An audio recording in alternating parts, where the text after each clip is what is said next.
गरीब और अमीर के बेटे में अंतर। जौनपुर शहर में सुनीता अपने पति चंदन और बेटे मनीष के साथ रहती थी। चंदन चाय की दुकान पर काम करता था और सुनीता लोगों के घरों में साफ सफाई और खाना बनाने का काम करती थी। अपने बेटे का सपना पूरा करने के लिए दोनों काम करते, जिस वजह से मनीष को घर में ही अकेले ही रहना पड़ता था। एक दिन मनीष को तेज बुखार हो जाता है। सुनीता जैसे ही काम पर जाने से पहले मनीष को गले लगाने जाती है तो वो देखती है कि मनीष का पूरा शरीर गर्म है। सुनीता मनीष के सिर पर हाथ लगाती है तो उसका सर बहुत तेज गर्म होता है। ये देखकर सुनीता कहती है, बहुत तेज बुखार है मेरे लाडले को, अब मैं काम पर कैसे जाऊं? आज तो मालकिन के घर मेहमान आने वाले हैं, अगर नहीं गई तो वो बहुत गुस्सा होंगी। फिर भी एक बार फोन करके छुट्टी मांग कर देखती हूँ। सुनीता मालकिन ज्योति के पास फोन करती है और कहती है, हेलो मालकिन, मैं सुनीता बोल रही हूँ। मेरे बेटे की आज तबीयत बहुत खराब है, तो क्या आज मैं छुट्टी ले सकती हूँ? देखो सुनीता, अगर तुम्हें हमेशा के लिए छुट्टी चाहिए तो साफ साफ कह दो। ऐसे ही रोज रोज छुट्टी लेने के लिए नए नए बहाने मत बनाओ। अगर काम पर आना है तो आओ, नहीं तो अपना हिसाब ले जाओ। तुम जैसी काम वाली और भी बहुत मिल जाएगी। नहीं नहीं मालकिन, मैं अभी आती हूँ, आप मुझे काम पर से मत निकालो।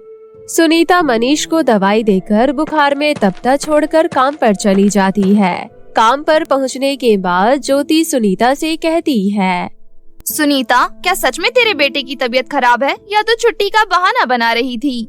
मालकिन, कौन सी माँ छुट्टी के लिए बच्ची की तबीयत का बहाना बनाएगी? मालकिन, सच में मेरे बेटे की तबीयत खराब है। मालकिन, आप आज मेरी जल्दी छुट्टी कर देना। नहीं नहीं, आज मैं तेरी छुट्टी जल्दी नहीं कर सकती। आज घर पर मेहमान आने वाले हैं। ऊपर से आज मेरे बेटे राघव की तबीयत भी कुछ ठीक नहीं लग रही, तो मुझे उसका ध्यान रखना है। मेरी भी मजबूरी समझिए मालकिन, मैं आ तो गई हूँ, पर मेरा मन और मेरा ध्यान मेरे बेटे की ओर ही है। बस अब रो मत, जाकर काम कर, पूरा घर फैला हुआ है। बेचारी सुनीता आंखों में आंसू लिए घर के कामों में लग जाती है और दूसरी तरफ मालकिन ज्योति पलंग पर अपने बेटे राघव को गोद में लेटाकर टीवी देख रही होती है। ऐसे ही 15 साल बीत जाते हैं। मनीष और मालकिन का बेटा राघव बड़े हो जाते हैं। जब भी सुनीता लोगों के घरों में काम करने जाती तो मनीष को बहुत बुरा लगता था। इसलिए मनीष अपने पढ़ाई के साथ साथ एक मॉल के शोरूम में सेल्स बॉय का नौकरी करता था। एक दिन राघव अपने दोस्तों के साथ मॉल में शॉपिंग करने आता है और वो मनीष को पहचान लेता है। राघव मनीष से कहता है, शायद मैंने तुम्हें कहीं देखा है। हाँ, याद आया, तुम तो हमारी नौकरानी सुनीता के बेटे हो ना। वैसे तेरी माँ बहुत मेहनती है, अपना काम बहुत मेहनत और लगन से करती है। अच्छा, तो यहाँ पर कपड़े बेचने का काम करता है। चलो बढ़िया है, वैसे भी एक काम वाली के बच्चे इसे ज्यादा कर भी क्या सकते हैं। इतना कहकर राघव मनीष पर हंसने लगता है और फिर वहाँ से चला जाता है। मनीष दिन भर नौकरी करता था और रात को जागकर पढ़ाई करता था और उधर राघव सारा दिन मस्ती करता और रात को पार्टियां करता। एक दिन ज्योति राघव से कहती है, राघव, ये सब क्या है? तुम दिन भर दोस्तों के साथ मटर गश्ती करते रहते हो और रात को पार्टी करते हो। तुम अपनी पढ़ाई पर बिल्कुल भी ध्यान नहीं दे रहे हो। ऐसा कब तक चलेगा बेटा? मम्मी प्लीज, आप फिर से अपना भाषण देना शुरू मत करिए। हम अमीर लोग हैं, हमारे अपने शौक होते हैं।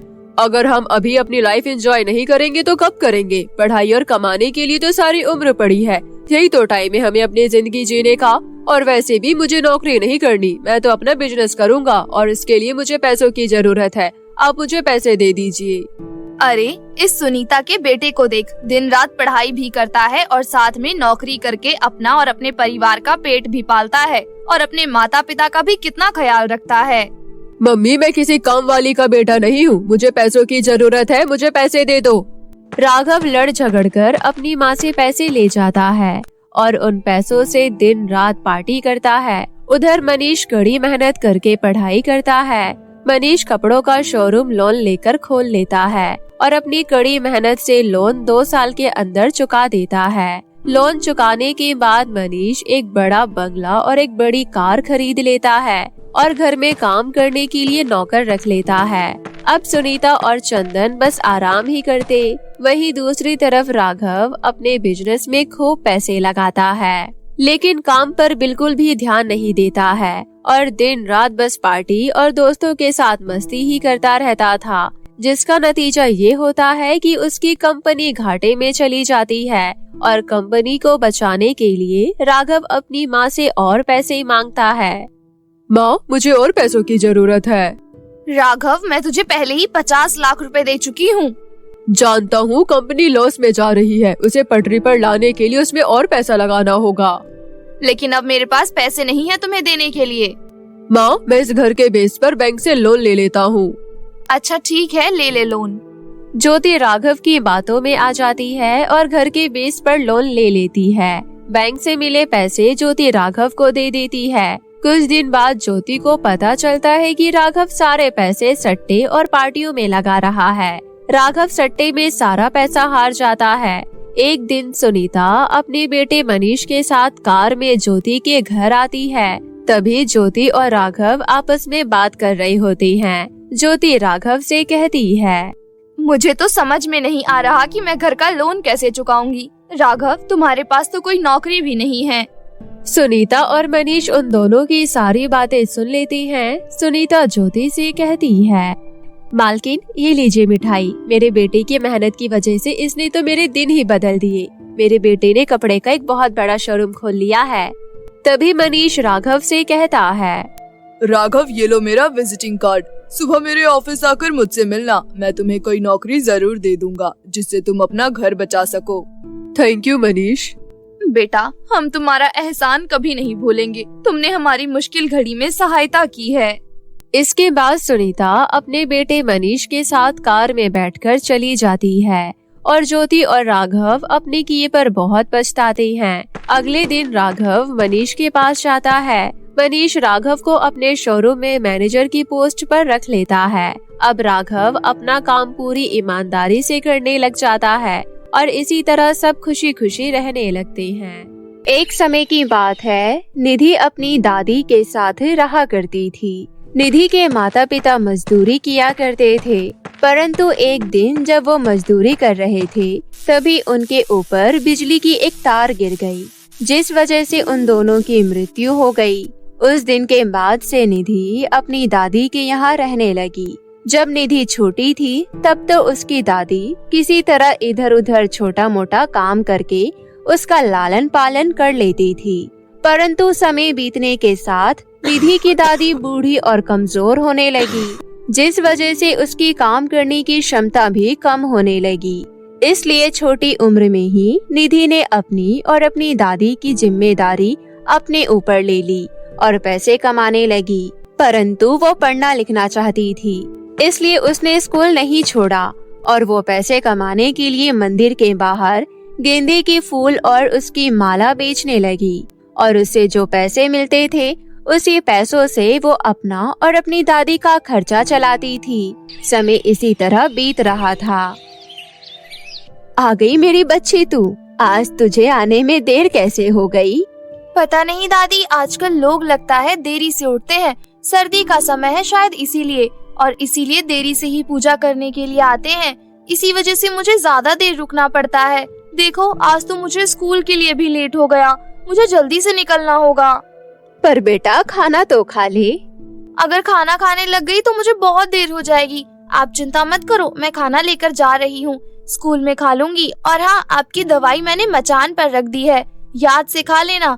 और विमला काकी पिछले महीने के फूल के पैसे लेने आएंगी। मैंने पैसे आपकी खाट के चादर के नीचे रख दिए हैं, उन्हें पैसे दे देना। ठीक है बेटा, मैं दे दूंगी। जा तो जल्दी स्कूल जा, तुझे देर हो जाएगी। इसके बाद निधि स्कूल चली जाती है। फिर शाम को स्कूल से आकर वो अपनी दादी से कहती है, दादी, मैं विमला काकी के यहाँ जा रही हूँ। उन्होंने ताजे ताजे फूल निकाल कर रखे हैं, मैं उन्हें ले आती हूँ। फिर रात को बैठकर उनकी माला भी तो बनानी है। हाँ हाँ बेटा, जल्दी चली जा, शाम हो रही है। अगर रात हो गई तो फिर विमला तुझे फूल तोड़कर देगी भी नहीं, और फिर तुझे सुबह सुबह 4 बजे उठकर जाना पड़ेगा, इसलिए जल्दी चली जा। इसके बाद निधि फूल लेने चली जाती है और फूल लेकर घर आ जाती है। फिर रात भर माला बनाकर सुबह फिर से बेचने चली जाती है। समय इसी तरह गुजर रहा होता है, परंतु फिर एक दिन निधि देखती है कि उसके फूलों के ठेले के साथ में ही किसी औरत ने बिल्कुल वैसा ही फूलों का ठेला लगा लिया है और वो निधि से आधे दामों में गेंदे के फूल और उनकी माला बेच रही है। ये देखकर निधि हैरान रह जाती है। ये औरत मेरी जगह पर क्या कर रही है? यहाँ तो केवल मैं ही फूल बेचती हूँ और ये सब जानते हैं, और ये मेरे से आधे दामों में गेंदे के फूल कैसे बेच सकती है? निधि ज्यादा सोचती नहीं है और उस औरत के पास जाकर कहती है, तुम कौन हो? तुम्हें तो यहाँ पहले कभी नहीं देखा, और तुम इतने सस्ते दामों में गेंदे के फूल और उसकी माला कैसे बेच रही हो? अच्छा, तो तुम ही हो वो जो यहाँ पर रोज फूल बेचती है। अच्छी बात है, अगर तुम्हें जानना है तो सुनो। मैं शहर से आई हूँ और मेरे पास गेंदे के फूल है। जल्दी और कम दाम में उगाने वाली उर्वरक और बीज है, इसलिए मेरे फूल इतने सस्ते हैं। और अब देख लेना, धीरे धीरे लोग तुम्हारे ठेले को छोड़कर मेरे ठेले से ही फूल और माला खरीदेंगे। परंतु तुम्हारी सोच बहुत गलत है। लोग मुझ पर विश्वास करते हैं और वो मुझसे कई सालों से गेंदे के फूल और मालाएं खरीदने आ रहे हैं। वो लोग मुझे धोखा नहीं देंगे, मुझे उन पर पूरा विश्वास है। परंतु निधि के इस विश्वास को टूटते ज्यादा देर नहीं लगती। सस्ते दाम में फूल देखकर लोग खुश हो जाते हैं और निधि की जगह उस औरत से गेंदे फूल और फूल मालाएं खरीदने लग जाते हैं। पहले तो इक्का दुक्का करके लोग कम होते हैं, फिर बहुत सारे लोग उस औरत के पास जाने लगते हैं और फिर एक समय ऐसा आ जाता है कि निधि के गेंदे के फूल और उसकी मालाएं बिकना बिल्कुल बंद हो जाती है।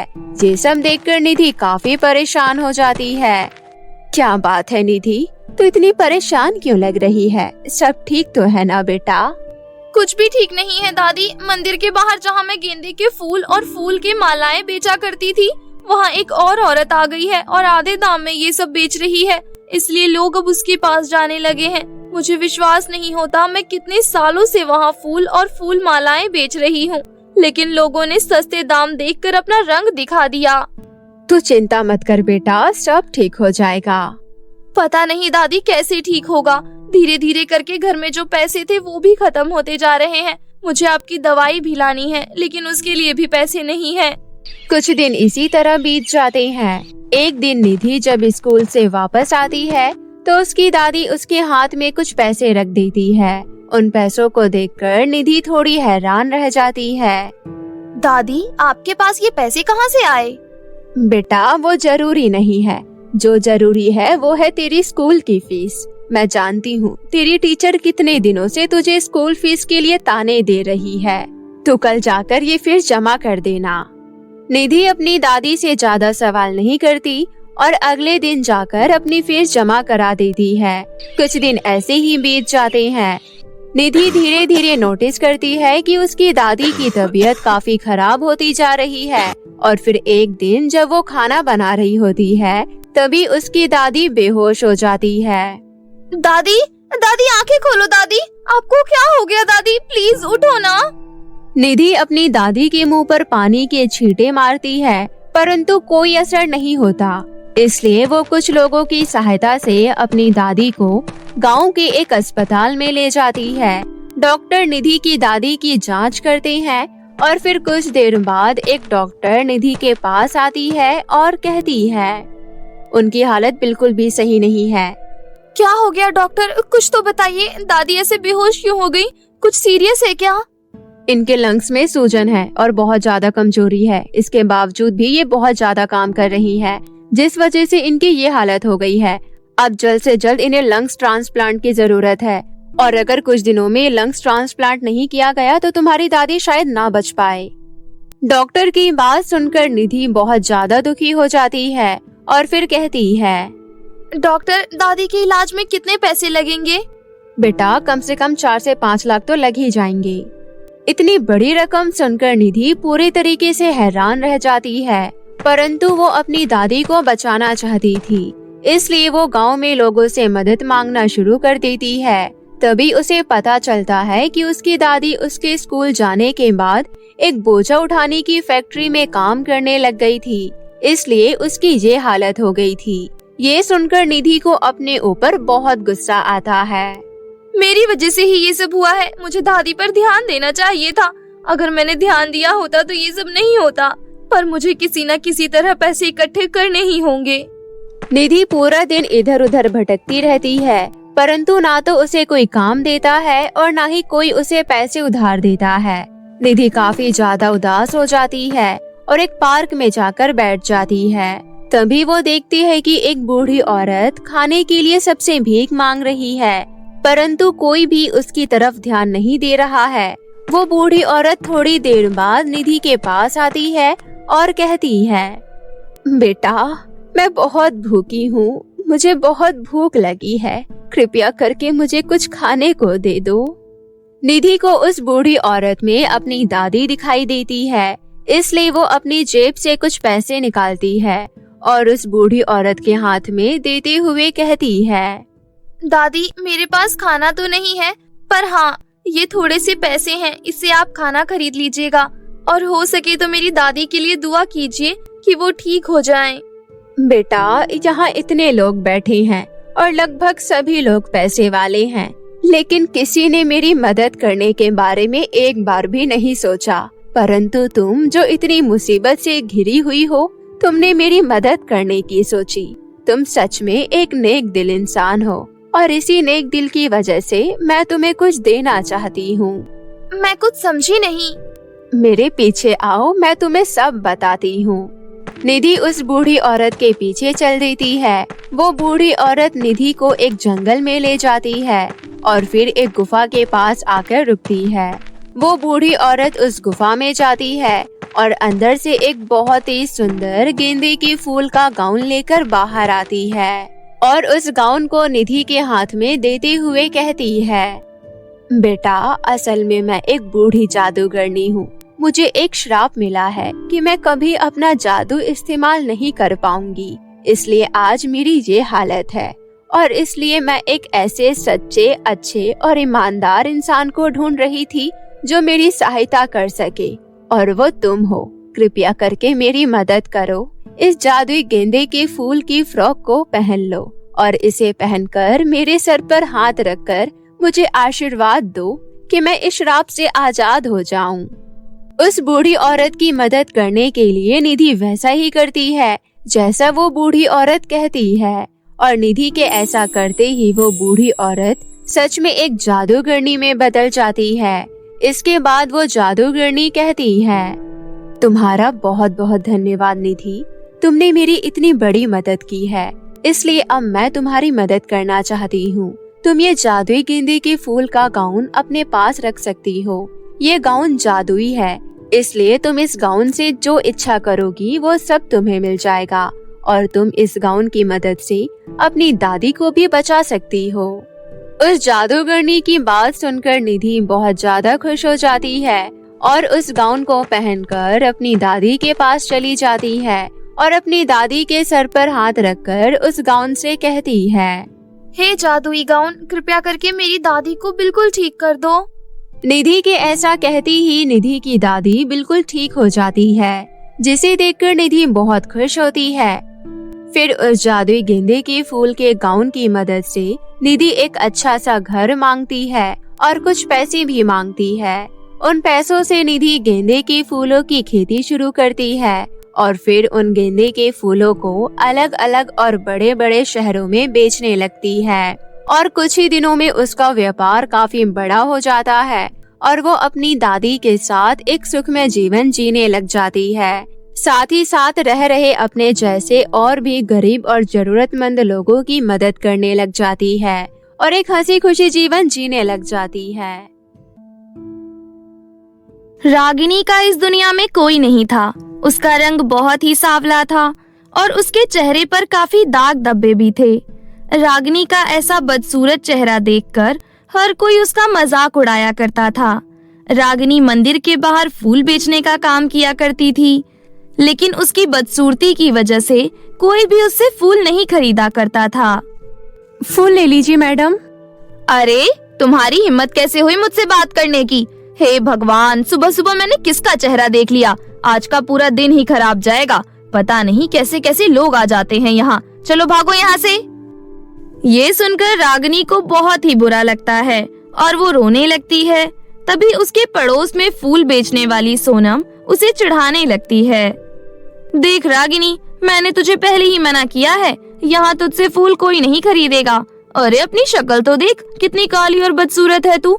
लोग मंदिर में अपने मन को खुश करने के लिए आते हैं। अब तू ही बता, अगर तू अपनी बदसूरत सी शक्ल लेकर उनके सामने जाएगी तो ऐसा ही होगा ना। सोनम, अब मैं काली हूँ तो इसमें मेरा क्या दोष? क्या मैं तुम जैसी नहीं? क्या मुझे खुश रहने का अधिकार नहीं है? देख बहन, तू हम जैसी तो बिल्कुल नहीं है। अगर हम जैसी होती तो शायद तेरी ये हालत ना हुई होती। तू काली के साथ साथ मनहूस भी है। सब कहते हैं तुम अपने माँ बाबा को भी खा गई। अब तो तेरे पास एक ही रास्ता है, कहीं जाकर भीख मांगना चालू कर दे। शायद तुझ काली माई पे तरस खाकर लोग तेरी मदद कर दें। सलाह देने के लिए बहुत बहुत शुक्रिया बहन, लेकिन मैं मरना पसंद करूंगी, पर किसी से भीख मांगकर हराम का नहीं खाऊंगी। इतना बोलकर रागिनी वहाँ से रोते रोते चली जाती है। रागिनी रोते रोते घर जा ही रही थी कि उसे 2 मेकअप किट गिरा हुआ मिला। रागिनी उस मेकअप किट को उठा ली और इधर उधर देखने लगी। अरे ये मेकअप किट तो बहुत अच्छा है, पर इस सुनसान रास्ते पर ये किसका हो सकता है? रागिनी काफी देर तक मेकअप किट के मालिक का इंतजार करती है, लेकिन वहाँ कोई नहीं आता। रागिनी ये सोचकर वो मेकअप किट अपने घर ले जाती है कि कल जिसका भी ये मेकअप किट होगा उसे वो दे देगी। रागिनी दोनों मेकअप किट को घर में रख देती है और सोने चली जाती है। तभी पहले मेकअप किट में से आवाज आती है, रागिनी, रागिनी। कौन है? कौन आवाज दे रहा है मुझे? मैं हूँ रागिनी, मैं एक जादुई मेकअप किट हूँ और मैं तुम्हारी मदद करना चाहती हूँ। तुम मुझे अपने चेहरे पर लगा कर देखो और देखो मेरा जादू। माफ करना मेकअप किट, मुझे मेकअप से ज्यादा रोटी की जरूरत है। आज 2 दिन हो गए और मैंने 2 दिनों से कुछ भी नहीं खाया है। भोली रागिनी, एक बार मुझे अपने चेहरे पर लगाओ और फिर जो भी तुम मांगोगी वो तुम्हें मिल जाएगा। मैं एक जादुई मेकअप किट हूँ और तुम मुझसे जो चाहो वो मांग सकती हो। और वो जो दूसरा मेकअप किट है थोड़ा गुस्सैल है, इसे गलती से भी अपने चेहरे पर मत लगाना, वरना ये तुम्हें और भी बदसूरत बना देगी। ठीक है जादुई मेकअप किट, मैं आपकी बातों का ध्यान रखूंगी और दूसरे मेकअप किट को कभी हाथ भी नहीं लगाऊंगी। इतना बोलकर रागिनी अच्छे वाले मेकअप किट को अपने चेहरे पर लगाती है। मेकअप लगाते ही रागिनी एक बहुत सुंदर लड़की में बदल जाती है। वो अपने आप को आईने में देखती है और बहुत खुश होती है। अरे वाह, मैं तो बहुत सुंदर लग रही हूँ। काश मेरे पास खाने पीने की बहुत सारी चीजें होती। रागिनी के इतना कहते ही उसका कमरा खाने पीने की तरह तरह की चीजों से भर जाता है। अरे वाह, यहाँ तो इतना सारा खाने पीने का सामान आ गया। काश मेरा छोटा सा घर भी और बड़ा हो जाता। और इतना कहते ही रागिनी का घर एक आलीशान बंगले में बदल जाता है। रागिनी बहुत ही ज्यादा खुश होती है और खुशी खुशी अपने घर में रहने लगती है। अपने साथ साथ वे और भी गरीब और बेसहारा लोगों की मदद करती थी। जिसको जिस भी चीज की जरूरत होती थी, रागिनी उसे वो चीज जादुई मेकअप किट की मदद से दे देती थी। अब तो सब रागिनी की बहुत तारीफ करते थे और सब रागिनी को बहुत मानते थे। जब ये बात सोनम को पता चलती है, सोनम गुस्से में लाल हो जाती है।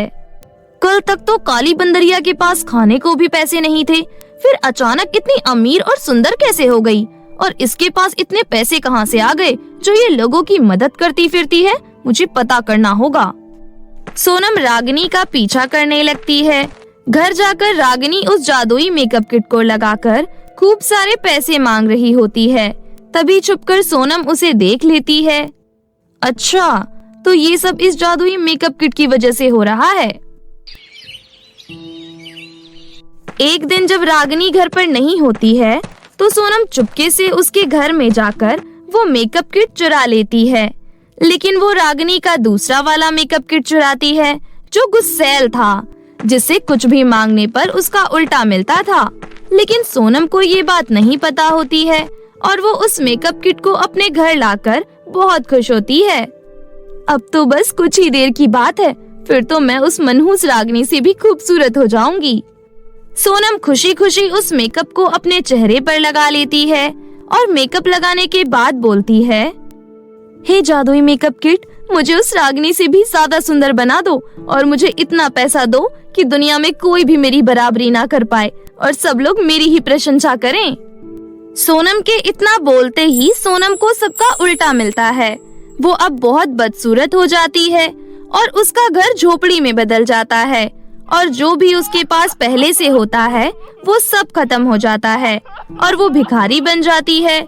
वो रोते रोते गांव वालों से मदद मांगने जाती है, लेकिन गांव वाले उसकी कोई मदद नहीं करते और सब उसकी बुराई कर उसे वहां से डांट कर भगा देते हैं। ये सब देखकर सोनम बहुत ही ज्यादा घबरा जाती है और वो रोते रोते रागिनी के पास जाती है और उसे सारी बात बताती है।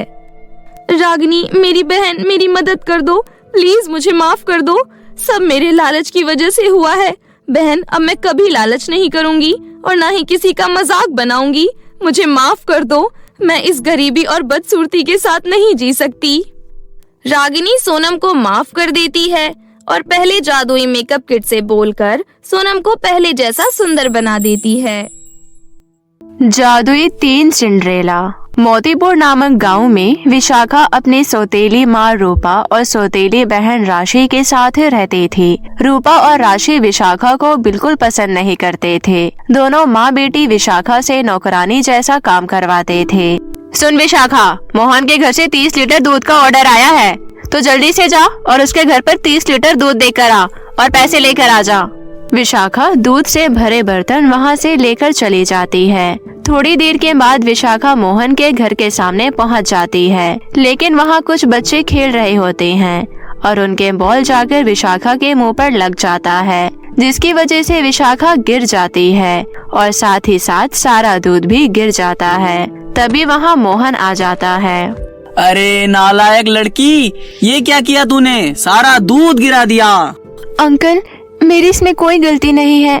बच्चे बॉल से खेल रहे थे और उनकी बॉल मुझे लगी, जिसकी वजह से मैं गिर गई और सारा दूध भी गिर गया। अच्छा, तो अब तू अपनी गलती बच्चों पर थोप रही है। चल निकल जा यहाँ से, वरना मुझसे बुरा कोई नहीं होगा। इस तरह से मोहन विशाखा को डांट कर वहाँ से भगा देता है। घर पहुंचकर ही रूपा विशाखा से दूध के पैसे मांगने लगती है। अपने साथ हुई सारी घटना के बारे में विशाखा रूपा को बता देती है। आज तूने मेरा बहुत बड़ा नुकसान किया है, मैं तुझे नहीं छोड़ूंगी। इतना कहकर रूपा विशाखा को पीटने लगती है।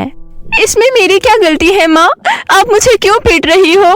तभी वहाँ राशि आ जाती है और अपनी माँ से कहती है, माँ, आज उसकी इतनी पिटाई करो जो इसके बाद ये दोबारा गलती करने की हिम्मत ना करे। ये लो डंडा, इसके इस मोटे डंडे से पिटाई करो माँ। उसके बाद राशि रूपा को एक डंडा पकड़ा देती है और रूपा उससे विशाखा की पिटाई करने लगती है। विशाखा की पिटाई करके रूपा उसे बाथरूम में बंद कर देती है। विशाखा बाथरूम के अंदर बैठे बैठे बहुत रोती है। इस तरह दोनों माँ बेटी छोटी छोटी बातों पर विशाखा को सजा दे देती थी। एक दिन रूपा विशाखा को बाजार भेजती है। बाजार जाते हुए रास्ते में विशाखा का एक केले के छिलके पर पैर पड़ता है, जिसकी वजह से विशाखा बहुत जोर से गिरती है और उसके पैर बुरी तरह से जख्मी हो जाते हैं। जैसे तैसे लंगड़ाते हुए विशाखा घर पहुंचती है। धीरे धीरे विशाखा के पैर की चोट और गहरी होते जाती है।